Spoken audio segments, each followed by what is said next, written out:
debate kung tama ba na mag-inject ng personal views ang manunulat sa kanyang mga ginagawa. Di ba nga, you're not the story, you're just the storyteller. So bakit ka mag-i-inject ng personal views mo? Well, yung personal reflection kasi, nadadagdagan nito ng dimension yung storya. Nakikita natin yung istorya mula sa mata ng dokumentarista. At minsan, mas tumatagos sa puso kapag first person yung pagkakakwento, mas nakaka-relate tayo. So kung ako ang tatanungin, pwede naman siguro mag-inject ng personal reflection. Pero, wag sobra-sobra na parang sa'yo na umiikot ang storya. Kaya ang madalas kong ginagawa, yung personal reflection ko, nilalagay ko na lang siya sa bandang dulo. This way, napanood at na-digest na ng audience ang buong storya by the time I inject my personal reflection. Ganito yung style na ginawa ni Taylor Swift sa kanyang album na Folklore. Di ba dati palaging kinikriticize si Taylor for writing songs mainly about herself? Pero sa Folklore, she decided not to be the story, but the storyteller. She told the stories of other people. Pero, pag i-analyze niyo yung ibang mga kanta, paminsan-minsan nag-i-inject din siya ng personal opinion and personal reflection niya. Tulad ng kanta niyang The Last Great American Dynasty. If you listen to the song, this song was really about the life of Rebecca Harkness, one of the wealthiest women in America in the 1950s. Kung mapapansin nyo, the whole song was really about Rebecca's life mula nung nag-asawa siya ng mayaman, tapos kung paano siya kinutya ng ibang tao, sinasabi that she's loud and crazy. There goes the last great American dynasty. Who knows if she never showed up what could have been? There goes the most shameless woman this town has ever seen. She had a marvelous time ruining everything. And then it also talks about Holiday House. Ito yung bahay na itinayo ni Rebecca at ng kanyang asawa. And how she abandoned it nung namatay na yung asawa niya. Tapos pagdating doon sa dulo, parang hindi na tungkol kay Rebecca Harkness yung song na ito, but about Taylor herself. Kasi apparently, Taylor Swift bought the house of Rebecca Harkness many years later. At sinulat niya yung last verse ng kanta in almost exactly the same way she wrote the whole song. Who knows if I never showed up what could have been? There goes the loudest woman this town has ever seen.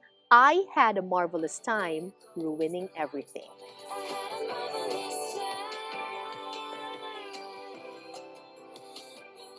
So parang tumawid na yung istorya. We can now see the story of Rebecca Harkness through the eyes of the storyteller, in this case, Taylor Swift. I always use this kind of extro kapag nakaka-relate ako doon sa documentary na aming ginagawa.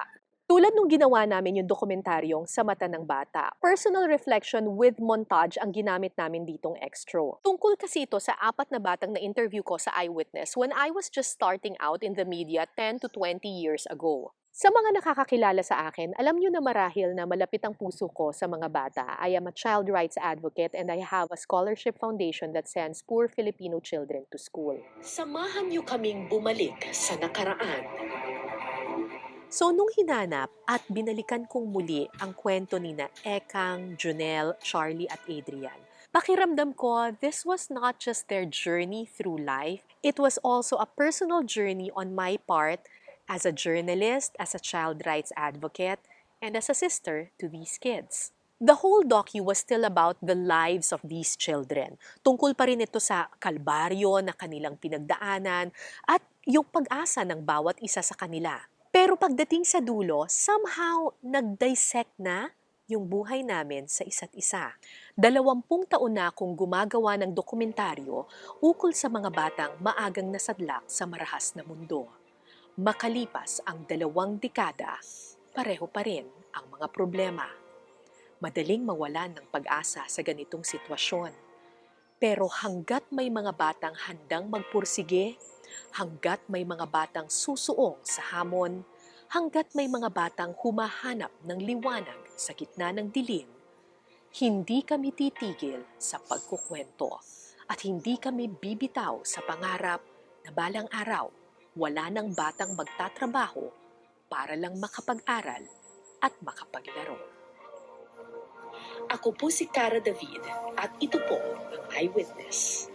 So yung extra na ito, combination na siya ng montage at personal reflection. The personal reflection gave the montage a new dimension dahil ngayon nakikita mo na yung kwento mula sa mata ng taga-kwento. If you want to watch the documentaries featured in this video, I will post the link in the description. Tatlo lamang ito sa mga extra style na ginagamit ko para sa aking mga documentaries. Maraming iba't iba pang paraan ng pagsusulat ng conclusion.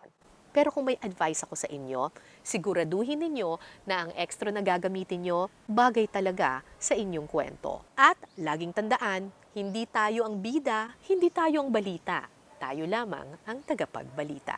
Sana po meron kayong natutuhan. Muli, ako po si Cara David. Happy writing! Salamat po!